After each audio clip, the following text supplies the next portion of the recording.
We all know who the Avengers are, right? But little do you know, that's not the first iteration of the team.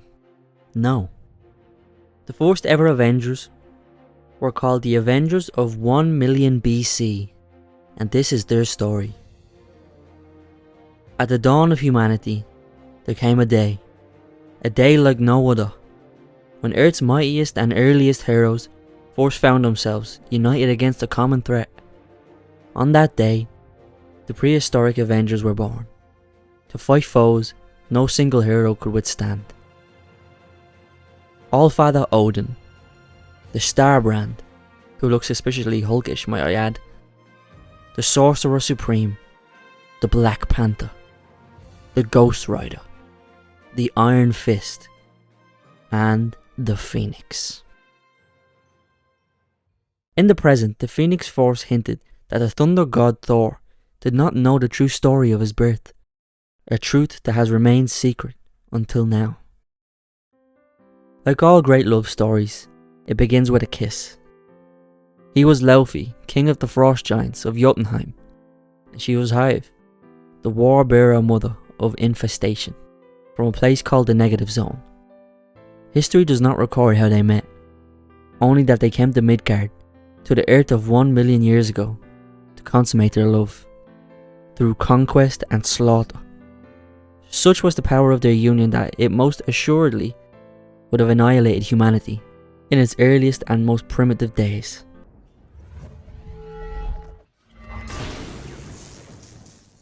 Were it not for Earth's mightiest heroes. The battle lasted 7 days and 7 nights. Billions of war vermin died before their queen would succumb to the shame of retreat.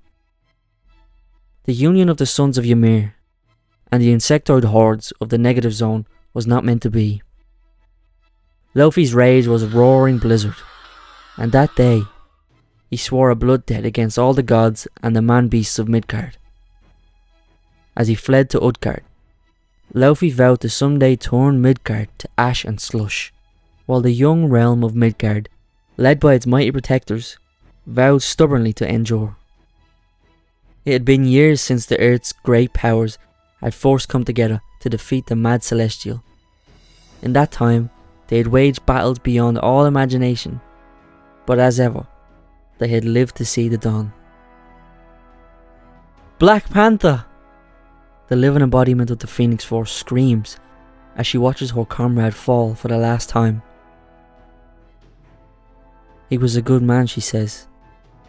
Odin agrees, but as she just said, he was but a man, not a god, like himself and the Phoenix. As he says this, he seems to make a move on her, but she has just watched one of her best comrades die, and all he can think about is his quote-unquote passions. She erupts into a blaze that lights up the night sky with rage, calling Odin oh so very little for someone who is supposedly omnipotent. She goes to give her condolences to his tribe. His name was Mosi, and if you wish to protect us, then forget we exist, his tribe leader says as they ride off into the distance. Then the heroes went their separate ways until a call came, and they were needed once more.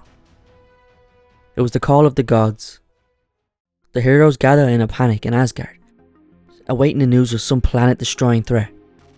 But Odin seems to be in a good mood. They demand to know the reason for what the call was for, as the Phoenix Force comes flying in. They inform him that them being there has left Earth undefended, but he says that they've had the honour of saving Earth with them now. They gather to honour an even greater prize right now: love. He goes on to tell the Phoenix that it's her wedding day, but she's furious. She smacks him across the face in a fit of rage, calling him a fool. He doesn't understand, but she takes off into the atmosphere. She contemplates leaving Earth to die and wither away with history, forgetting it even existed. She wants to travel to new worlds, but she resists the urge, at least until Earth finds a new protector. Many years later, a woman by the name of Gaia is in a cave and she seems to be giving birth to what she says feels like a storm. Then, like the wise men of Nazareth who hadn't even been born yet, They arrive one by one. First the Sorcerer Supreme, then the first Ghost Rider. Alongside him came the first wielder of the Starbrand. Somewhere far away, the Panther tribe felt the rumblings of the coming birth, and they closed the vibranium doors to the outside world for good. Along came the Iron Fist, trying to soothe her pain. In recent times, she's gathered a new team. A Knight of the Moon, a talking plant beast, and even a warlord from beneath the waves. But she comes bringing a warning. The baby already has enemies, so they must protect it yet. "Oh hell, kill me now," Ghost Rider says at the mere sight of Odin. He's drunk. The baby is his. But before they can berate Odin, two figures appear in the shadows behind them. It's Laufey. He's returned. Before anyone can swing a sword, the Phoenix appears, burning the skin from their chests. They did not expect her that day. But nobody knew the truth of the child's birth. Nobody but his mother's. Sometime earlier, the Phoenix came to Gaia with a proposal. Not like Odin's one earlier, no. She tells her that Odin has turned his back on humanity because of her rejection, and she herself won't be around for much longer. She knows Odin sought to cure her after the rejection. She knows he's hard to deal with, but what if she said yes, just once? They can bring forth a new god, not with hate, but with love and care. Gaia agrees and says, "You will be just as much as their mother as I." Like all stories, it began with a kiss, one that bore mighty fruit. But congratulations will have to wait as the Iron Fist readies for battle, swatting away attacks with her mighty fist. But one gets through. Just a nick, but it's enough. The baby is turning to ice. Gaia calls out with a phoenix. The red-haired cave woman with no name has always wondered why the Phoenix chose her. Now she knows. She blasts from the place of birth, burning hotter than ever before, breathing the fires of life back into the child. The child of the goddess of Midgard, and the All-Father of Asgard, and a firebird from beyond the stars. A child whose first breath was flame, a flame and thunder in the skies of earth. A child named Thor. She floats back to Earth.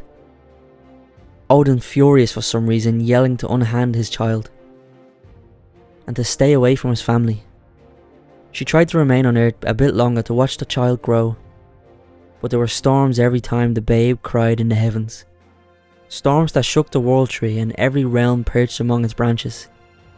But that shook her most of all, as she says goodbye to her son and her home, wherever the Phoenix Force journeyed in the days following. No matter the planet or what strange and distant sky through which she flew, she always avoided storm clouds, wherever she could, even for a being who could walk upon stars and tear worlds apart with her hands. The simple sound of thunder was too much to bear. Well, everyone, that's it. I really like this little short story. It goes back in time and looks at the first ever Avengers. They have more adventures too, where they fight Thanos and a Celestial. Go check them out too, they're really good stories, but I felt this was the one to tell. I needed to tell this one other than the rest of them, because it's the story of the birth of one of the greatest heroes of all time, Thor. But yeah, that's it. Let me know what you thought in the comments below. And as always, like, share, comment, subscribe, and peace.